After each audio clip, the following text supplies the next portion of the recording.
Praise lord. దేవునికి మహిమ కలిగిన గాక. డియర్ ఫ్రెండ్స్, నీతిమంతులు సింహం వలె గర్జించరు అని పరిశుద్ధమైన బైబిల్ గ్రంథం తెలియజేస్తా ఉంది.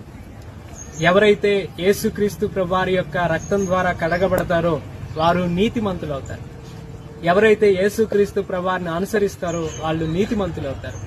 ఈ నీతిమంతులు ఎలా ఉంటారంటే సింహం వలె గర్జిస్తారు, సింహం వలె ఉంటారు. సింహము పిల్లలు లేమిగల ఆకలిగా ఉంటాయేమో కానీ మనమైతే ఆకలిగా ఉండమని పరిశుద్ధమైన బైబిల్ గ్రంథం చెప్తుంది. చాలా సార్లు మనం బాధపడుతూ ఉంటాం, అయ్యో ఈ పరిస్థితులు అలాగూ, నా జీవితం ఏమైపోతుందో, మా కుటుంబం ఏమైపోతుందో, నా ఈ సమస్యల నుండి బయటపడటం ఎలా జరిగిద్ది అని మనం భయపడిపోతా ఉంటాం. భయపడాల్సిన అవసరం లేదు. నీతిమంతులు సింహంలాగా ఉంటారు. నీతిమంతులు ఎలా ఉంటారంటే గర్జిస్తారు. సింహం చూడండి వేటాడిద్ది, సింహము తన పంజా విసిరిద్ది. చూడండి, అది దేనికి భయపడదు. మనం కూడా ఏ విషయంలో భయపడకూడదు, ఏ విషయంలో మనం చింతపడకూడదు. దావీదు సింహాన్ని చీల్చివేశాడు. మనము కూడా సింహం లాంటి సమస్యలు వచ్చినా, శ్రమలు వచ్చినా వాటిని మనం చీల్చివేయాలి.